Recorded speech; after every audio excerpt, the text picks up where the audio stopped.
It's Michael in the kitchen. I'm prepping one of my favorite dishes. The Redhead taught me how to cook it. I am not a chef by any stretch of the imagination, but I know a few things, and I can cook a good meal if I need to. I'm going to show you a couple of the things that I do to cook this delicious pork chop dish.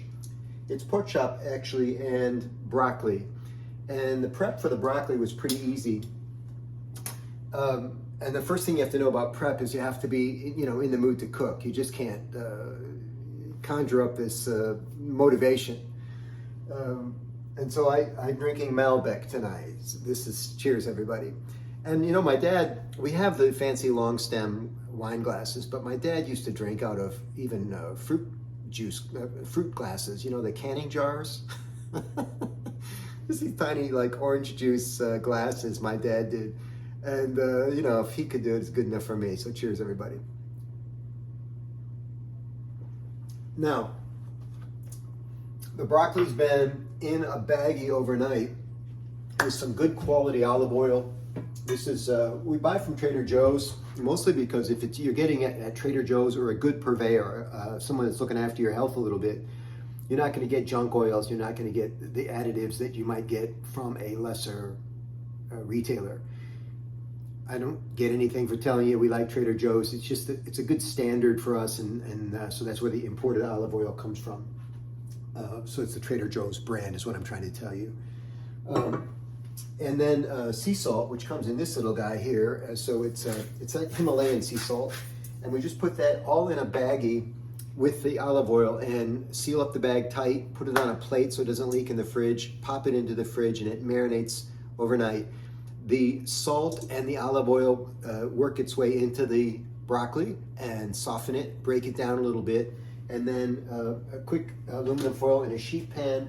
I'm using the convection oven tonight because I want to cook it faster. So we have a convection oven down below. It's a much higher temperature. And we're gonna pop them in at 400 degrees for, it'll be about half an hour. Always best to check before you think they're done, because it's better to know that they're undercooked before it's too late and they're overcooked. You can always leave it in for another 5 minutes if you need to. And then as that's cooking, what you can do is prep, because you got to start the broccoli before you start the pork chops. The broccoli will take longer. So it's a little bit of a timing issue sometimes when we're putting these dishes together. While I did this a little bit earlier, but I could have done it right now as I spoke with you, I just chopped some red onion. All I did was halve it. I'm the only one eating here tonight, so I halved it. I don't need a full onion. I might use the full onion normally. And then just put it into chunks like this. And this will break up. You can see this will break up in the heat in the pan with when I cook the chops. With the garlic, the cloves, I did not peel the cloves off. That paper film that covers them. I just smashed it with the flat of the knife. It used to bug me when I had that little paper filmy thing in my mouth, and then you got to go retrieve it sometimes from your mouth, and it's sloppy. But that's how the professionals do it, man. That's how the Italians do it. So don't worry about it too much. Again, when in the cooking process, the essence of the garlic leaves the garlic cloves, and it enters the pork chop in a nice way, so it's beautiful. So this is simply red onion, cubed up, not too tiny, chunked up I should say, and the garlic, which has been smashed a little bit with the flat of the knife. And that's waiting for us now. And I'll put that in the pan with the pork chops when we're ready to go. Meanwhile, more Malbec. Okay, we're back. The broccoli has been in the oven now, the convection oven, for about 20 minutes. I checked it a minute ago, and it's just getting that nice little singe on it that you like. You can cook it, of course, to your favorite temperature. I like it a little bit singed. The Redhead likes it quite a bit more singed, so we split the difference. But once you get to that place, you start to get your pan prepared for the pork chops. And to do that, I spilled in just a little bit, a giant, maybe silver dollar size of that olive oil that I showed you earlier, and a little bit of this epic duck fat, which also comes from Trader Joe's. Now, the flavor of this duck fat is the best, man. And if you're using good quality food, good quality oils and that sort of thing, it just makes everything so much better. The pork chops, also from Trader Joe's, good quality, no nitrates, no nitrites. That now you see I'm at a smoke point with the pork chops. I'm going to show you a trick here. I'm going to shut off the burner, shut off the convection oven, and the Brussels will stay warm while I'm finishing the pork chops. So I'm going to drop the pork chops in. Now they've been prepped with a garlic powder and also some fresh ground pepper. And I've salted one side. I'm going to put the side that I salted down in the pan. And you want to be careful when you drop the pork chops in the pan that you don't splash yourself, because it's the duck fat and the oil now is pretty warm. It's a fairly large pan, so I want to drop the chops into the center of the pan so they're going to get most of the heat, not on the edges of the pan. So now and then of course the pan is directly centered over the burner. I've also got some rosemary and thyme that I'm going to plop right on top of the chop when I turn the chop over. Now remember, I only salted one side of the chop so far. Now that they're in the pan, I'll salt the other side with the fresh ground Himalayan pink sea salt. I'm going to drop a screen on the top of the stove to save a little bit on cleanup. And I'm going to be looking for a little bit of brown on the bottom of the chop. When I say a little bit of brown, it's more than just a mark like you would get on a grill. It's going to create that kind of crust, that brown caramelization crust on the bottom. And then that's my cue to flip the chops and do the same thing on the other side. If I have a lot of time, I'll finish them in the oven and then deglaze the pan with a little bit of red wine and maybe some stock. And then I've got a nice little sauce that I can put over the pork chops. But if I've got enough oil and duck fat in the pan, I find that at the end here, I've got just enough juice that I can finish, once I'm plated, I can finish by putting a little bit of that juice over the pork chops, and it's just lovely. It's just perfect. So if you're in a hurry, you can skip the deglazing and go right to the chops themselves. Remember, I've got the garlic and the onions prepared. I don't put them in until after I get close to singeing or browning or marking one side of the pork chop. You can't really overcook. You can burn the garlic, but you can't. It's better to overcook a little bit than undercook, because otherwise it's just inedible. It's too chewy and too hard. So it's got to sit in the pan long enough to soften up and be friendly to your mouth. Okay, that's it. I'll join you again when we're ready to plate.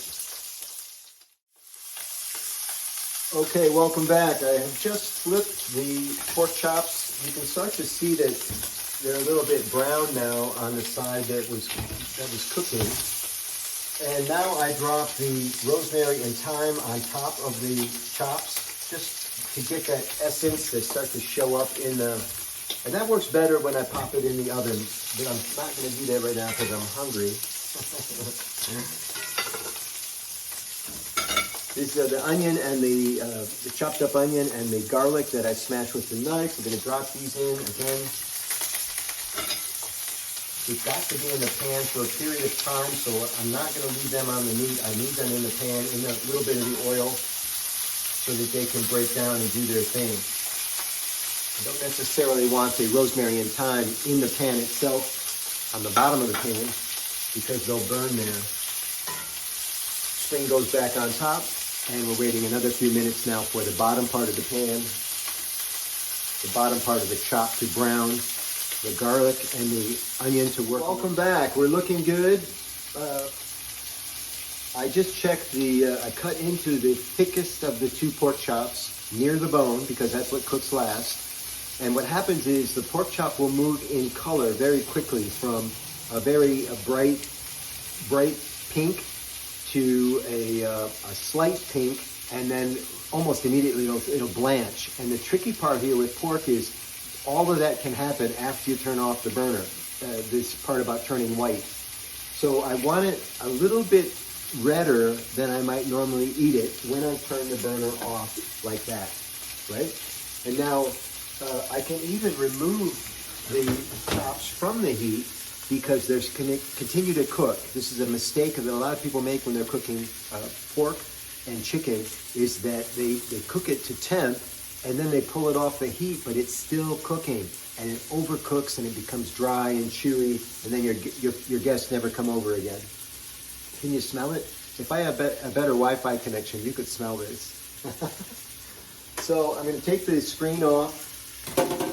You see I pulled the broccoli out of the fridge or out of the stove already, the oven down below, and I can start to plate. It's just me tonight, so I'm going to plate the broccoli.